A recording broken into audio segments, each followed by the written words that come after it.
اگر ہم دھوپ، جاڑا، گرمی، سردی، صحرا، دفتر، کھیت، کھلیان، کہیں بھی کسی بھی چیز کی پرواہ کیے بغیر 6 گھنٹے 8 گھنٹے کھڑے رہ کر اپنے جسم کی روزی کا انتظام کریں،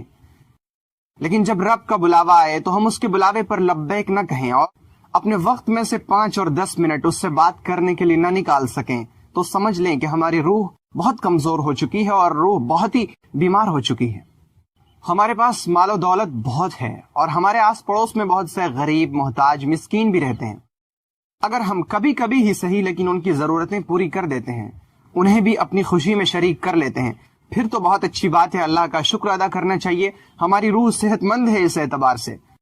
لیکن اگر ہم ان کو بھولے ہوئے ہیں، ان کی ضرورتوں کا ہم خیال نہیں کرتے، ہم ان کی محتاجگی کے بارے میں کبھی سوچتے نہیں، تو پھر یقین کیجئے کہ ہماری روح کمزور ہو چکی ہے۔ ہمارے پاس دولت تو اتنی ہے کہ ہم بچوں کی سالگرہ، شادی کی سالگرہ، یہ ڈے وہ ڈے، ہر طرح کے ڈے منا رہے ہیں، لیکن ہم سے فرض حج ادا نہیں ہو رہا ہے، تو پھر دھیان دینے کی ضرورت ہے، کیونکہ ہماری روح بہت بیمار ہو گئی ہے، بہت کمزور پڑ چکی ہے۔ ہم قبرستان جا رہے ہیں لیکن ہمیں ہمارے قبر کی فکر نہیں ہو رہی، قبر والوں کا حق دینا ہمیں اہم نہیں لگ رہا ہے، قبر کو ہم صرف ایک کھودا ہوا گڑھا سمجھ رہے ہیں۔ روز اٹھتے جنازے بھی ہمیں نیک عمل پر آمادہ نہیں کر پا رہے ہیں، قبر کی تنہائی کا تصور بھی ہمیں نیکی کے راستے پر نہیں ڈال رہا ہے، تو پھر ہمیں دھیان دینے کی ضرورت ہے، کیونکہ روح بہت ہی کمزور ہو گئی ہے، روح بیمار پڑ چکی ہے۔ ہم کسی پر ظلم ہوتا دیکھیں اور ہم کو اسے ہاتھ سے روکنے کی طاقت ہے اور ہم اسے ہاتھ سے نہ روکیں، یا اگر مجھے ہاتھ سے روکنے کی طاقت نہیں تو ہمیں طاقت ہے کہ ہم اسے زبان سے روک سکیں، اور پھر زبان سے روکنے کی فکر نہ کریں، اور اگر زبان سے نہیں روک سکتے تو دل سے بھی برا نہ سمجھیں، تو یقین کیجئے گا ہماری روح بہت ہی کمزور ہو چکی ہے، بہت بیمار پڑ چکی ہے۔ اگر ہمیں کوئی مالدار بلائے تو ہم دوڑے ہوئے اس کے دروازے پر چلے جائیں، لیکن اگر کوئی غریب ہمارے دروازے پر اپنی ضرورت لے کر آئے تو ہم اس کی ضرورت سننے کے لیے خود اپنے دروازے تک نہ جا سکیں، تو سمجھ لیں کہ روح یقیناً بہت ہی بیمار، بہت ہی کمزور پڑ چکی ہے۔ دن میں گھنٹوں سوشل میڈیا کا چکر لگائیں، ہمارے پاس طرح طرح کے ناول اور طرح طرح کی ڈائجسٹ پڑھنے کا وقت ہو، لیکن قرآن کریم کی 50 آیتیں پڑھنے کا وقت نہ ہو، تو سمجھ لیجئے کہ یقیناً روح بہت ہی کمزور پڑ چکی ہے۔ دوستوں کی مجلس میں بے حساب خرچ کریں، رسم و رواج میں، شادی بیاہ میں خرچ کرنے کے لیے ہمارے پاس ہزاروں نہیں بلکہ لاکھوں روپے ہوں،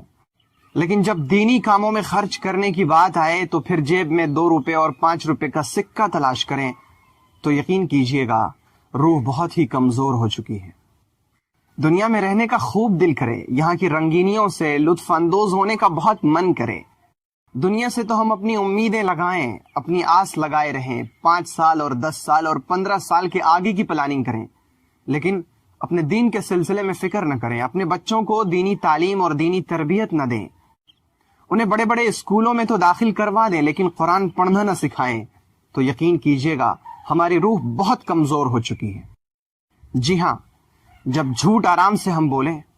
اور سچ بولنا ہمیں بھاری لگے، میوزک کو تو روح کی غذا سمجھیں، لیکن قرآن کریم سے رشتہ اور تعلق پیدا کرنا ہمارے لیے بہت مشکل ہو، تو یقین کیجئے گا کہ یہ روح کے کمزور ہونے کی بہت بڑی نشانی ہے۔ دنیا کے معاملے میں اپنے سے اوپر والوں کو دیکھ کر شکوہ کریں اور اپنے سے نیچے والوں کو دیکھ کر شکر ادا نہ کریں، تو سمجھ جائیں کہ یہ بھی روح کے کمزور ہونے کی نشانی ہے۔ اور جب گناہ کر کے بھی دل بے چین نہ ہو، رب سے رشتہ توڑ کر بھی سکون کی نیند آئے، تو پھر یقین کیجئے روح بہت کمزور، بہت بیمار ہو چکی ہے۔ اور جس طرح ہمارا جسم بیمار پڑ جاتا ہے تو ہم فکر مند ہو جاتے ہیں، اس کے علاج کے لیے ڈاکٹروں کا چکر لگاتے ہیں، اور ڈاکٹر ہمارے لیے جو دوا اور جو غذا تشخیص کرتے ہیں ہم ان کا استعمال کرتے ہیں۔ میرے بھائی، جسم سے زیادہ روح کے علاج کی فکر کرنی چاہیے، کیونکہ جسم اور روح میں اصل تو روح ہے، اور جسم تو ایک برتن ہے جس کے اندر روح قیام کرتی ہے، جس کے اندر روح رہتی ہے۔ ہمیں روح کے علاج کے فکر کرنے کی ضرورت ہے، اور اگر روح کو مضبوط کرنا ہے تو ہمیں اپنے اندر محبت، قربانی، رحم، اخلاص، اللہ کا خوف، اللہ پر توکل اور بھروسہ، صبر، شکر، ہمدردی اور انصاف پیدا کرنا ہوگا۔ اور یہ سب خود سے نہیں ہوگا، کیونکہ جب ہمارا جسم بیمار پڑتا ہے تو کیا ہم اپنے آپ کا خود سے علاج کرتے ہیں یا کسی ڈاکٹر کے پاس جاتے ہیں؟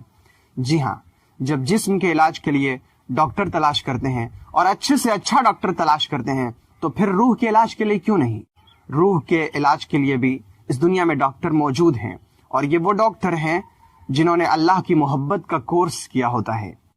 جو اللہ کو جاننے والے اور اس کی معرفت رکھنے والے ہیں۔ تلاش کیجئے، اپنے آس پاس تلاش کیجئے، وہ یقیناً مل جائیں گے۔ جائیں، ان سے رشتہ اور تعلق پیدا کریں اور اپنی روح کا علاج کریے۔ اگر آپ کو یہ ویڈیو پسند آئی تو ویڈیو کو لائک کریں اور اسے اپنے دوست و احباب میں شیئر کریں، اور تازہ فکر سے جڑے رہنے کے لیے چینل کو ضرور سبسکرائب کریں، اور نئی ویڈیو سب سے پہلے پانے کے لیے گھنٹی کا بٹن دبائیں۔